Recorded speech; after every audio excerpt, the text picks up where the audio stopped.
conosco. Ele está no meio de nós. Proclamação do Evangelho de Jesus Cristo, segundo São Mateus. Glória a vós, Senhor.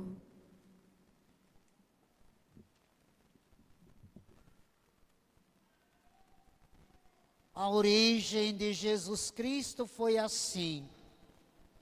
Maria, sua mãe, estava prometida em casamento a José, e antes de viverem juntos, ela ficou grávida pela ação do Espírito Santo. José, seu marido, era justo e, não querendo denunciá-la, resolveu abandonar Maria em segredo. Enquanto José pensava nisso, eis que o anjo do Senhor apareceu-lhe em sonho e lhe disse: José, filho de Davi, não tenhas medo de receber Maria como tua esposa, porque ela concebeu pela ação do Espírito Santo. Ela dará à luz um filho e tu lhe darás o nome de Jesus, pois ele vai salvar o seu povo dos seus pecados. Tudo isso aconteceu para se cumprir o que o Senhor havia dito pelo profeta: eis que a virgem conceberá e dará à luz um filho. Ele será chamado pelo nome de Emanuel, que significa Deus está conosco. Quando acordou, José fez conforme o anjo do Senhor havia mandado e aceitou sua esposa. Palavra da salvação. Glória a vós, Senhor. Pelas palavras do Santo Evangelho, sejam perdoados os nossos pecados. Caríssimos irmãos, queridas irmãs, já estamos bem adiantados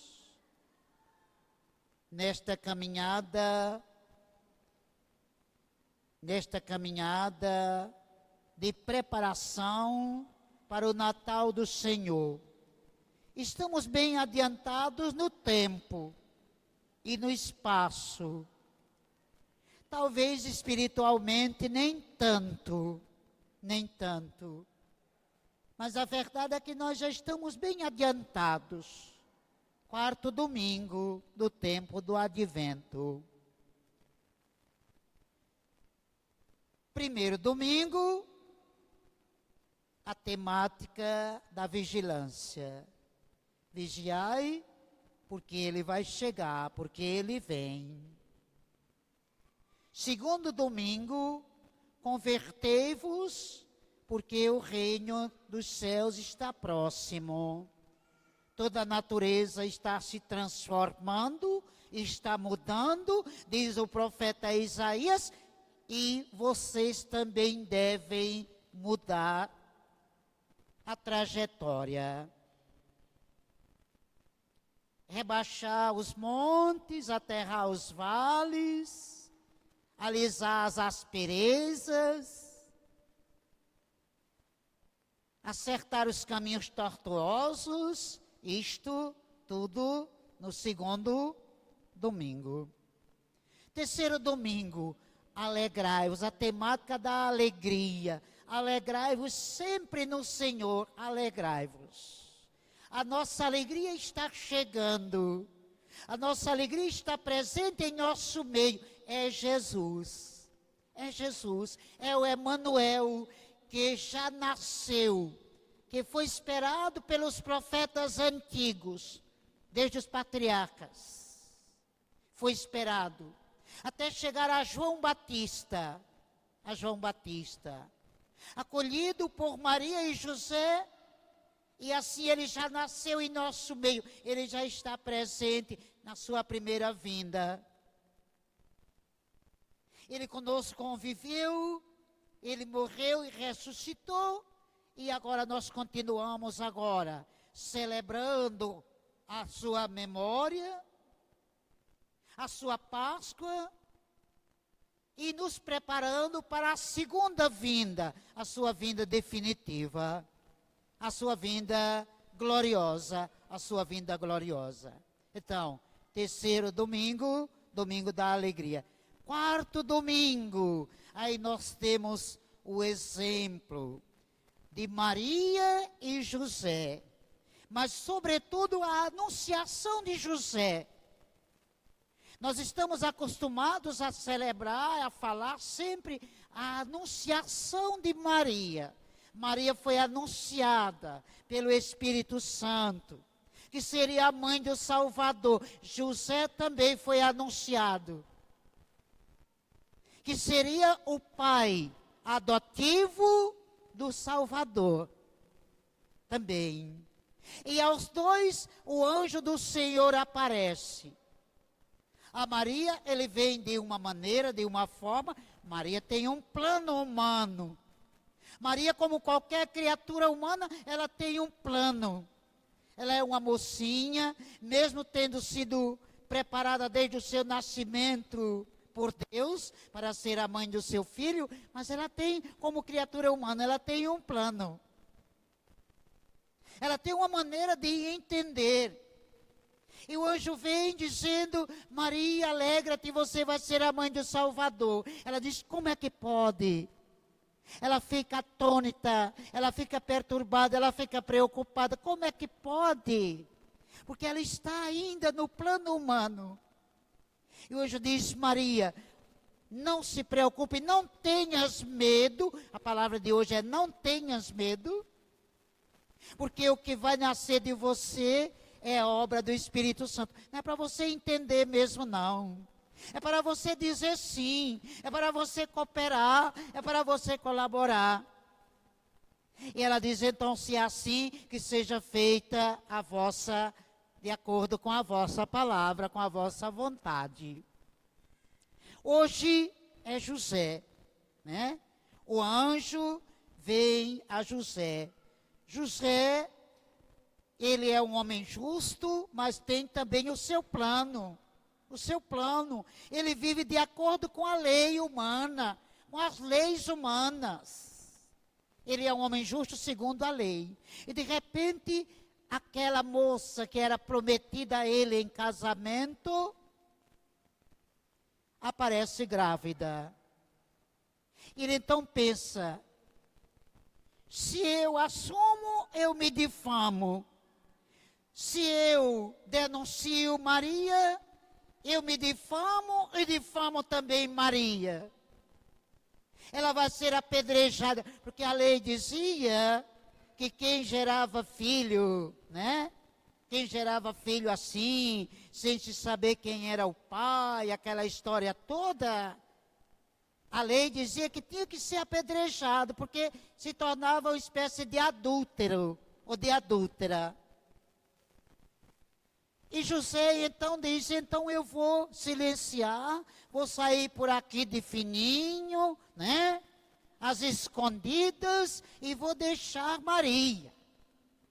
Mas ele, com o plano dele, o plano humano, uma certa ilusão, porque quando ele vai dormir, aí o anjo vem dizendo: José, não tenhas medo de receber Maria como tua esposa, porque ela concebeu por obra e graça do Espírito Santo. E quando José então acorda, ele assume, ele faz de acordo com o que o anjo falou. Aceita sua esposa, aceita sua esposa. Meus irmãos e minhas irmãs, todos nós, desde que existe humanidade na face da terra, todos nós, as pessoas que têm bom senso, as pessoas que têm juízo, todas elas têm um plano. Nós temos um plano. O homem, a mulher, o jovem, né? A pessoa que estuda, a pessoa que trabalha, né? Até as pessoas idosas têm seu plano. Tem um plano. Todos nós temos um plano. E isso também é inspiração de Deus. não deixa de ser inspiração de Deus. Mas, quando assumimos este plano, sem fazer o casamento deste plano com a vontade de Deus, a gente termina mal. A gente termina mal. Então, José, Maria, Isabel, Zacarias, João Batista, os profetas, os reis, os juízes, os patriarcas, homens e mulheres do Antigo Testamento, todos eles tinham um plano. Mas Deus então subverteu, inverteu este plano. Basta a gente lembrar de Abraão, né? Abraão, sai da tua terra e vai, onde eu te enviarei, onde eu te enviarei.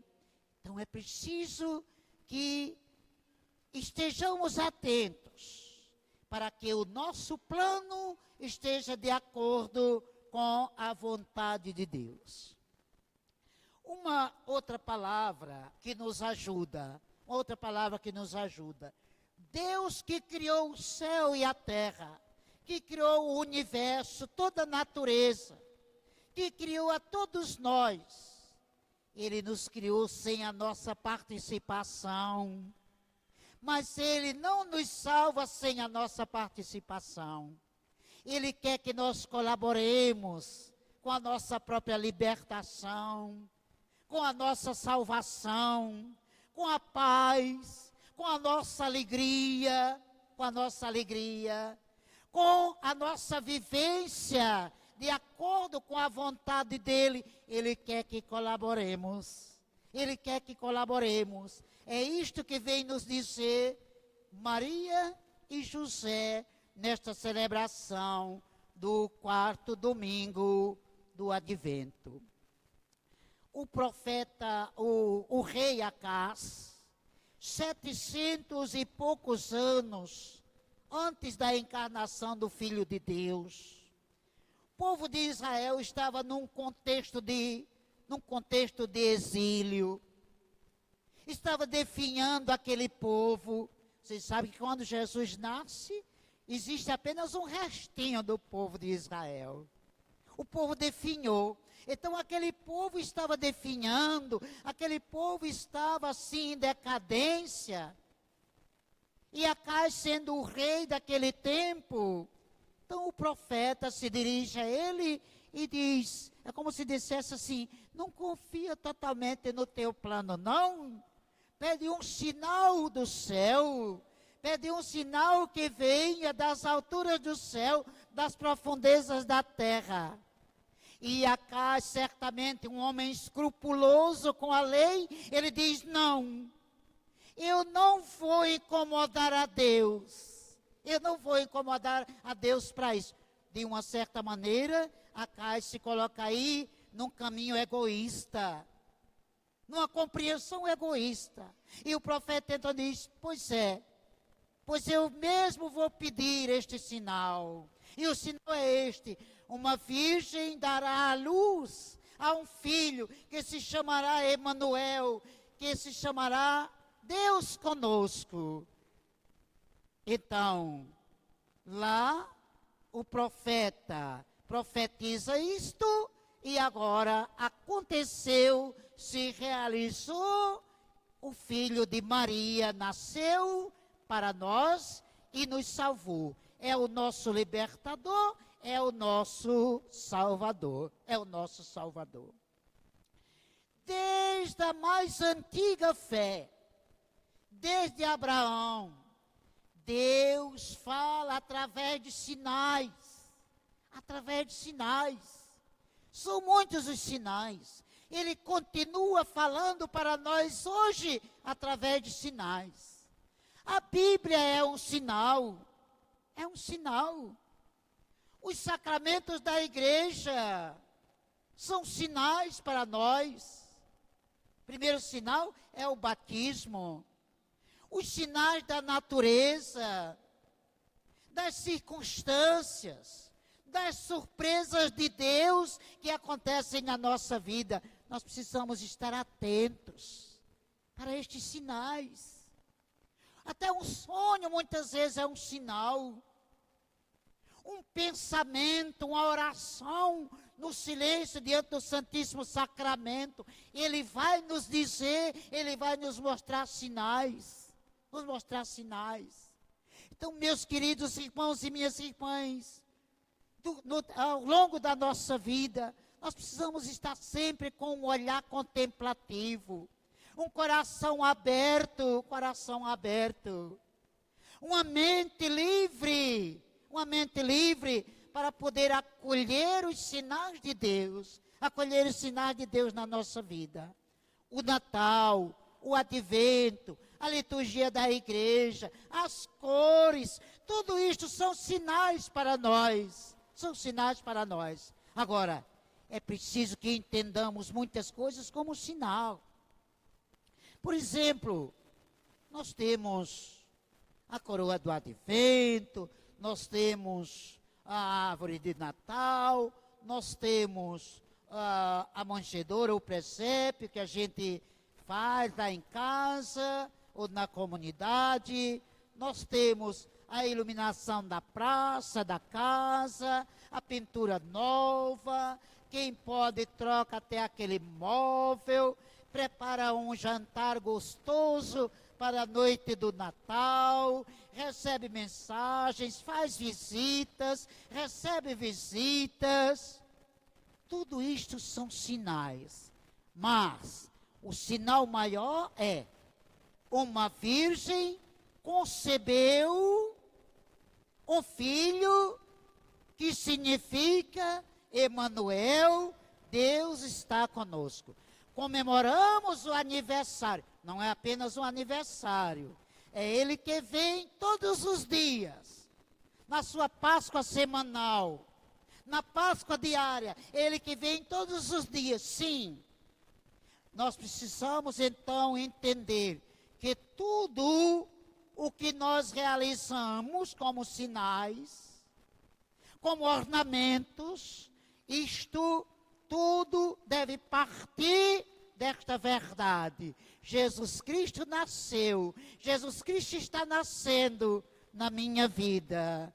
E tudo que nós realizamos deve ser por causa dele, porque ele está em nosso meio. Do contrário, a gente faz a festa sem o aniversariante. A gente prepara o casamento sem o noivo. A gente prepara o aniversário sem o aniversariante. A gente prepara a festa e o dono da festa está distante. Então é preciso que tenhamos presente esta verdade. Nasceu para nós, vai nascer para nós o Salvador, o Filho de Deus, Muitas vezes a gente se fecha, né? Muitas vezes a gente não dá atenção a esta chegada do Salvador. Abre tua porta, alguém está batendo. Abre tua porta, alguém está nascendo. É Jesus que vem a ti. Por que tu te escondes? Por que não respondes? Impede Jesus de renascer. Por que tu te escondes? Por que não respondes? Impede Jesus de renascer. Vamos cantar um pouquinho comigo? Abre tua porta, alguém está batendo. Abre tua porta, alguém está nascendo. É Jesus que vem a ti. Por que tu te escondes? Por que não respondes? Impede Jesus de renascer. Por que tu te escondes? Por que não respondes? Impede Jesus de renascer. Louvado seja nosso Senhor Jesus Cristo. Para sempre seja louvado. Creio em Deus Pai.